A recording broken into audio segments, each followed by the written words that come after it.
Praise Lord. Hallelujah. എല്ലാവർക്കും ഈ സമയം ന്യൂ ഇയർ സ്വാഗതം ചെയ്യാണ്. 2022 ഒരു അഭിഷേകത്തിന്റെ ദിവസങ്ങളായി മാറട്ടെ, വർഷമായി മാറട്ടെ. അമ്മേ ഹല്ലേലൂയ. ഇന്ന് ഞാൻ നിങ്ങളുടെ മുന്നിലായിരിക്കുന്നത്, കുറച്ച് ദിവസം മുമ്പ് ജെയിനിസ് മീഡിയ മദർ തെരേസയെ കുറിച്ച് ഒരു ചെറിയൊരു വീഡിയോ ചെയ്തിരുന്നു. പ്രത്യേകിച്ച് മദർ തെരേസയുടെ വിദേശ ഫണ്ട് നിർത്തലാക്കി എന്ന് പറഞ്ഞുകൊണ്ട് നമുക്ക് മദർ തെരേസയുടെ കോൺവെന്റിൽ നിന്നും തന്നെ സിസ്റ്റർ പ്രേമ അതിനെ കുറിച്ചുള്ള റിപ്പോർട്ട് തന്നെങ്കിലും അതില് ആ വിദേശ ഫണ്ട് താൽക്കാലികമായി അവിടെ നിർത്തി വെച്ചിരിക്കുകയാണ്. അത് അവർ അപേക്ഷ കൊടുക്കാതിരിക്കുകയോ, ഇപ്പൊ അവർക്ക് ഫണ്ട് ഇല്ല എന്നൊക്കെയാണ് അത് പറഞ്ഞുകൊണ്ടിരിക്കുന്നത്. അതിനെക്കുറിച്ച് നമ്മൾ വീഡിയോ ചെയ്തു കഴിഞ്ഞപ്പോൾ അതിൽ ഏറ്റവും കൂടുതൽ എതിർത്തത് ക്രിസ്തീയ നാമധാരികളാണ്. എനിക്ക് വളരെ വിഷമം തോന്നിയ ഒരു മേഖലയാണ്. കാരണം കമന്റ് ബോക്സിന് മുഴുവനായിട്ടുള്ളത് ഏറ്റവും കൂടുതൽ എതിർത്തത് ക്രിസ്തീയ നാമധാരികളാണ്. അതിൽ ചില വാക്കുകളൊക്കെ ഡാ പോട എന്നുള്ള ചില വാക്കുകൾ, ഞാൻ പേര് ആ വ്യക്തിയുടെ ഞാൻ പറയുന്നില്ല, എന്തോ പുള്ളിക്കാരന്റെ സംസ്കാരമായിരിക്കും അത്, അങ്ങനെ ആയിക്കോട്ടെ. പിന്നെ ചില ചേച്ചിമാര് ഒക്കെ കാള പറ്റുന്നത് കേട്ടപ്പോൾ കയറെടുത്തിരിക്കുകയാണ്. വാർത്തകള് കറക്റ്റ് അറിയാതെയാണ് പ്രതികരിക്കണേന്ന് പറഞ്ഞു. എന്തുകൊണ്ട് അന്നത്തെ പ്രധാനപ്പെട്ട പത്രങ്ങളിലെല്ലാം ഈ വാർത്ത വന്നിരുന്നു. ഒരു ക്രിസ്തീയ പത്രത്തിനാണ് അത് പ്രേമ ആ വാർത്ത തെറ്റാന്നൊക്കെ പറഞ്ഞത്. പക്ഷെ ഒട്ടുമിക്ക പത്രങ്ങളിലും നല്ല ഇതിലെ വാർത്ത വന്നിരുന്നു.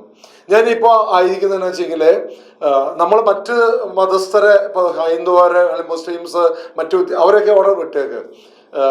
നമ്മൾ ക്രിസ്തീയ മക്കള് ഇങ്ങനെയുള്ള ഒരു ചാരിറ്റി പ്രവർത്തനം നമ്മൾ ഒരിക്കലും ഇന്ത്യ എന്ന മഹാരാജ്യത്തെ ഇന്ന് വാനോളം പുകഴ്ത്തിണെങ്കിൽ മദർ തെരേസ കൽക്കത്ത തെരുവില് ചെയ്ത ശുശ്രൂഷ ഞാൻ പലപ്പോഴും ഇന്നും പ്രസംഗങ്ങളിൽ പലപ്പോഴും പറയാറുണ്ട്, കൺവെൻഷൻ പ്രസംഗങ്ങൾ പറയുന്നുണ്ട്. മദർ തെരേസ കഴിഞ്ഞിട്ട് ഇന്ന് ഒരു പേര് ഇന്ത്യ മഹാരാജ്യത്ത് മറ്റ് മതസ്ഥര്, ഹിന്ദു ആയിക്കോട്ടെ മുസ്ലിംസ്, ആ വിഭാഗക്കാർ പറയുന്ന ഒരു വിശുദ്ധമായ അല്ലെങ്കിൽ വിശുദ്ധിയായ ഒരു സ്ത്രീ അല്ലെങ്കിൽ ഒരു ക്രിസ്ത്യാനി എന്നുള്ള പേര് പിന്നെ അധികം പേരുകൾ ഉച്ചരിച്ചതായി കേട്ടിട്ടില്ല. ഉണ്ടായിരിക്കും, പക്ഷെ മദർ തെരേസ കഴിഞ്ഞിട്ട് അങ്ങനെ പേര് നമ്മൾ കണ്ടിട്ടില്ല.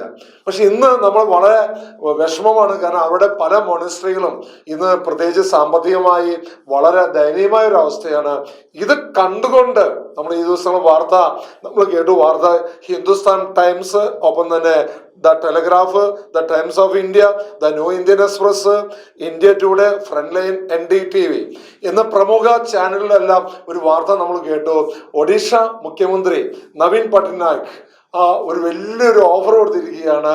അവരുടെ സംസ്ഥാനത്ത് ഇവിടെ മൊണസ്ട്രികളിൽ എന്തെങ്കിലും കുറവുണ്ടെങ്കിൽ അവിടുത്തെ ജില്ലാ കളക്ടർമാരെ വെച്ച് അന്വേഷിച്ചുകൊണ്ട് എന്തെങ്കിലും അവർക്ക് കുറവുണ്ടെങ്കിൽ അവരെ സഹായിക്കാൻ. കാരണം ഒരുപാട് വ്യക്തികൾ വേദനയോടെ അല്ലെങ്കിൽ രോഗശൈലിയിൽ കിടക്കുന്ന ഒരുപാട് മക്കളെ മദർ തെരേസയുടെ മൊണസ്ട്രി അല്ലെങ്കിൽ അവിടെ ചാരിറ്റി പ്രവർത്തനം നോക്കിക്കൊണ്ടിരിക്കുക. അതുകൊണ്ട് ആ മുഖ്യമന്ത്രി പറയുകയാണ്, അവർക്ക് എന്തെങ്കിലും കുറവുണ്ടെങ്കിൽ മുഖ്യമന്ത്രിയുടെ ദുരിതാശ്വാസ നിധിയിൽ നിന്നും സംഭാവന ചെയ്യാൻ പറഞ്ഞിരിക്കുകയാണ്. അതിന് നിജസ്ഥിതി മനസ്സിലാക്കിക്കൊണ്ട് ഓരോ സ്ഥലത്തും ഓരോ മൊണസ്ട്രിയെ അന്വേഷിച്ച് കണ്ടെത്തിക്കൊണ്ട് അവരെ എങ്ങനെയെങ്കിലും ശക്തിപ്പെടുത്തണം എന്ന് പറഞ്ഞുകൊണ്ട് ഒരു മുഖ്യമന്ത്രി, പ്രത്യേകിച്ച് ഒരു സംസ്ഥാനത്തിന്റെ മുഖ്യമന്ത്രി പറഞ്ഞിരിക്കുകയാണ്. ഈ ഒരു വാർത്ത കേട്ടപ്പോൾ വളരെ സന്തോഷം തോന്നിയിരിക്കുകയാണ്. ഒരു മുഖ്യമന്ത്രിക്കെങ്കിലും സ്ട്രോങ് ആയി നിന്നുകൊണ്ട് ഇവിടെ പ്രസ്ഥാനത്തെ സംരക്ഷിക്കണം. അവർക്കറിയാം, അവർക്കല്ല നമുക്ക് എല്ലാവർക്കും അറിയാം. ഇനിയിപ്പോ ഇതും ഞാൻ പറഞ്ഞുകൊണ്ടിരിക്കുമ്പോൾ അടിയിൽ ചിലപ്പം നമ്മുടെ ക്രിസ്തീയ നാമധാരികള് ഇങ്ങനെ ചില കമന്റ് ബോക്സിലൊക്കെ ഇങ്ങനെ കൊടുക്കും, അടുത്ത് വട്ടാന്നുള്ളത്. ഇത് വന്ന പ്രമുഖ പത്രങ്ങളിൽ വന്ന റിപ്പോർട്ടാ ഇപ്പൊ ഞാൻ പറഞ്ഞുകൊണ്ടിരിക്കുന്നത്. നിങ്ങളെടുത്ത് നെറ്റിൽ നോക്കിക്കോ. പ്രമുഖ ഹിന്ദുസ്ഥാൻ ടൈംസും ദ ടെലഗ്രാഫും അല്ലെങ്കിൽ ന്യൂ ഇന്ത്യൻ എക്സ്പ്രസും ഒക്കെ നമ്മൾ നോക്കുമ്പോൾ ഇതിനൊരു വാർത്ത വ്യക്തമായിട്ട് വന്നിട്ടുണ്ട്. ദൈവങ്ങളെ, ഇന്ന് ഞാൻ നോക്കുമ്പോൾ ഏറ്റവും വലിയ ശത്രുക്കൾ എന്ന് പറയുന്നത് ആരാന്നറിയോ? ക്രൈസ്തവരല്ല. എൻ്റെ ഈ മേഖലയിലേക്ക് ഞാൻ അതിലേക്ക് കടന്നു വന്നിട്ട് ഏകദേശം 18 വർഷത്തോളം കഴിഞ്ഞു. ഈ 18 വർഷത്തോളം കഴിഞ്ഞ് കഴിഞ്ഞപ്പോൾ നമ്മുടെ ശുശ്രൂഷകൾക്ക് ഏറ്റവും വലിയ ശത്രു നമ്മുടെ ഉള്ളിൽ തന്നെയാണ്. ക്രൈസ്തവരുടെ ഉള്ളിൽ തന്നെയാണ് നമ്മുടെ ഏറ്റവും വലിയ ശത്രു. ഒരു ശുശ്രൂഷ വളർന്നു കഴിഞ്ഞു കഴിഞ്ഞാൽ ആ ശുശ്രൂഷ എങ്ങനെ തകർക്കാം എന്നാണ് നോക്കിക്കൊണ്ടിരിക്കുന്നത്.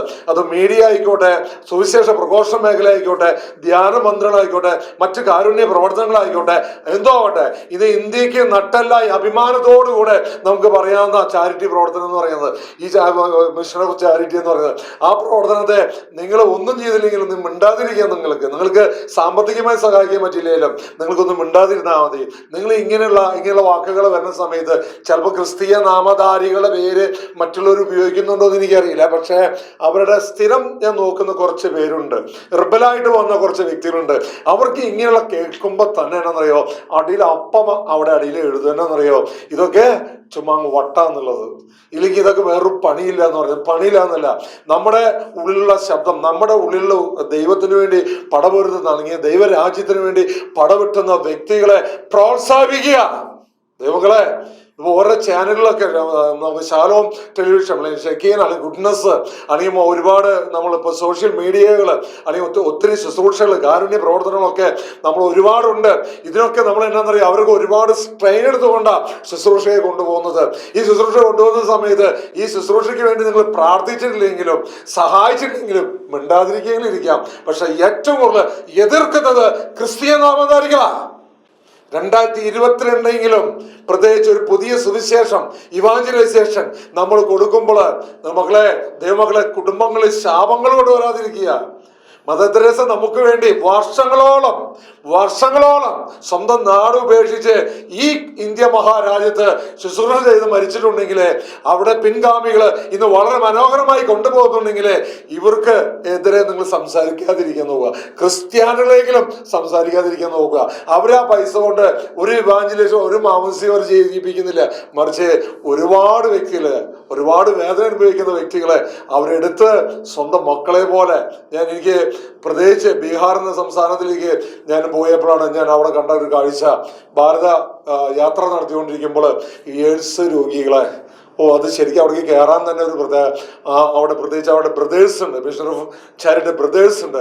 ആ ബ്രദേഴ്സിന്റെ അവിടേക്ക് പോയപ്പോൾ എയ്ഡ്സ് രോഗികളുടെ ഇടയിലേക്ക് ആ ബ്രദേഴ്സ് കൊണ്ടുപോയി. പിന്നെ അതേപോലെ നമുക്ക് അവിടെ കയറാൻ തന്നെ നമുക്ക് പേടിയ ശരിക്കും വേണമെങ്കിൽ. പക്ഷെ ജീവൻ പണയം വെച്ച് തന്നെയാണ് ഈ മദർ തെരേസയുടെ വ്യക്തികൾ അവിടെ അവരെ നോക്കിക്കൊണ്ടിരിക്കുന്നത്. മനസ്സിലാവുന്നുണ്ടോ?